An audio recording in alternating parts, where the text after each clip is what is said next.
Hello and नमस्ते guys, के छ आज फेरि पनि आज अर्को नयाँ भिडियोमा फेरि आज पनि कहाँ भन्नु होला। यो चाहिँ हाम्रै खै कहाँ काट्दैछ हाम्रै यो उसमा हो। हामी चाहिँ यहाँ दाउरा काट्न आएको। दाउरा काट्न चाहिँ कुकुर आयो भन्नु होला। पहिला त कुकुर आयो, कुगाउस पहिला कुकुर आयो होइन।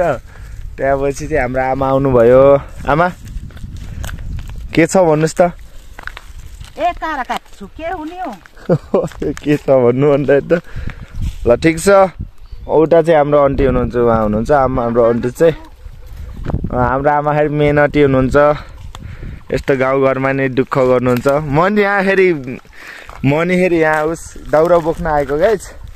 फेरि मनी एकदम मेहनती छु है आन्टी। त्यही त म जस्तो मेहनती कोही पनि छैन गाइज। त्यही नै हो। अब दाउरा बोक्नु पर्ने हुन्छ ठक्क लाएर है। अब आजको भ्लग चाहिँ आमासित हुन्छ कि गाइज, आमासित। ल ठिक छ, आमासितको भ्लग चाहिँ हेर्नु पर्ने हुन्छ गाइज। ल त ल आन्टी गानुहोस् त फेरि। आन्टी गानुहोस् न फेरि एउटा फेरि के छिटो के आन्टी।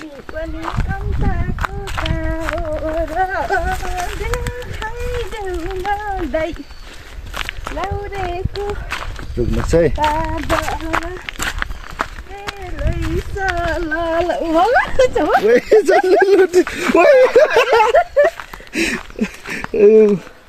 ल गाइज एउटा बोक्दै आन्टीको गीत सुन्दै फेरि लगाउनुहोस् आन्टी।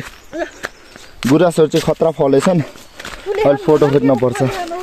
फुलेछन् ठिक। अब भाषै मिल्छ मिल्दैन कसैको। तपाईँ कोरियन बोल्ने हामी नेपाली फरक छ नि आन्टी। यो गाइज फेरि पनि अर्को खेप फाल्न जाँदै आन्टीले के राख्नुभयो भन्नु होला। ल मिठाई दिनुहोस् त मेरो प्रिय आन्टी। ल यस्तो फेरि चक्लेट, यो सल लेडीको सट्टा तपाईँले चक्लेट पाउन सक्नुहुन्छ। सो यो चाहिँ यसरी लाउँछन् गाइज। आएन गाइज, लगाएको देखेर थाहा भएको। लगाउन चाहिँ पहिलोचोटि लगाएको चेतर होइन अन्ते। भ्लगमा यस्तै हो अलिकति। ए यार चक्लेट खान्छौँ गाइज। तपाईँहरू हेरै मेरो दुश्मन छ धेरै। ल गाइज हेर्नुपर्छ चक्लेट खाएको चाहिँ, किन भन्दाखेरि आफूले नखाने हेर्नु चाहिँ पर्छ। त्यसले हेर्नुहोस्। त्यहाँदेखि तपाईँले खाएको हामी देख्ने कुरा हुन्न। बिकज इट्स माई भ्लग है। इङ्ग्लिस त hello good morning and good afternoon good night त हामी फरफरी हो गाइज बोल्ने है। मिठाई खानु भने खोलेन विदेशी पढ्यो गाइज। के गर्नु त नि होइन। कहाँ भयो कुन देशको रे आन्टी यो मिठाई? दुबईको। ओ माई गॉड, तपाईँलाई थाहा होला दुबईको चिज के हुन्छ के छ भनेर। त्यही हो गाइज। अब यहाँ तपाईँहरूले गुराँस फुलेको त हेर्न सक्नुहुन्छ। गुराँस नानीहरू चाहिँ होइनन् गाइज, गुराँस फुल हो यो है। त्यही ल लेट्स गो गाइज। जाम यो कति लाग्यो लानुहोस् सन्डे। ल त मिठाई पाइहाल्यो अब के होइन गाइज। ल ठिक छ। उहाँ पनि देख्न सक्नुहुन्छ यस्तो रातो गुराँस होइन। उठ्ने गरेर हेर्नुपर्छ त त्यहाँ चाहिँ राम्रो आएन। ल एउटा गाइज फेरि पनि हामी लामाको चाहिँ उहाँ साथी आउनुभयो। हाम्रो आन्टी चाहिँ उहाँ बनमाराको जरा खोल्दै हुनुहुन्छ र त्यहाँ आगो लगाइदिने है गाइज, मल भन्छ। अनि यता चाहिँ हामीले यो चाहिँ गुराँस टिपेर 2-3वटा 4वटा टिपेर लिएर आयौँ होइन त। के भन्छस् तैँले? हेलो भन। हेलो ल पुचुर हाल्दै तँला हटेरी कस्तो हटेर गर्छ है। ल ठिक छ, बाख्रा चढेछ।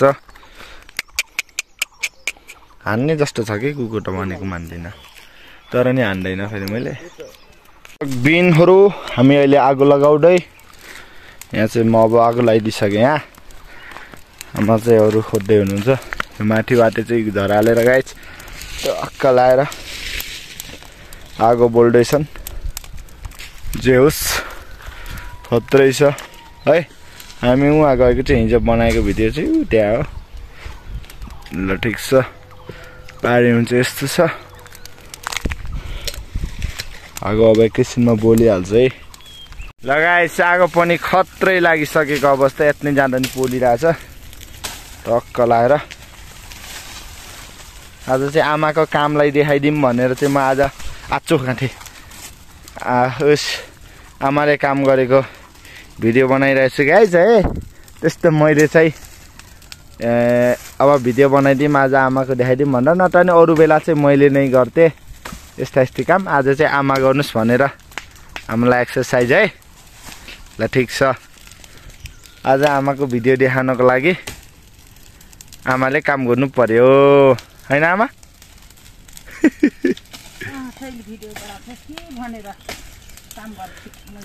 ल ठिक छ आमा ज्ञानी हुनुहुन्छ। यस्तो आमा पाउनलाई त भाग्यमा सिडी लेख्नुपर्छ। मेरो चाहिँ अलरेडी 4-5वटा सिडी लेखिसकेको छ है। अब चाहिँ फेरि फर्किन लाग्यो। टक्क लाएर बाख्रा चाहिँ अगाडि छन् हैन? के त्यस्तै हो अब लग्ने। अब कति चराने हो र यहाँको ढुङ्गा? ल ठिक छ, अब आजको भिडियो चाहिँ यही समाप्त गरिदिउँ गाइज। अब चाहिँ घर जानुपर्ने हुन्छ। अब नेक्स्ट ब्लगमा फेरि मिल्नुपर्ने हुन्छ गाइज है त। ल गाइज त नि यस्तरी नजारा टक्क बाख्राबाट इन्जिन गरिदिउँ कि भन्ने कुरा हो है। ल त गाइज।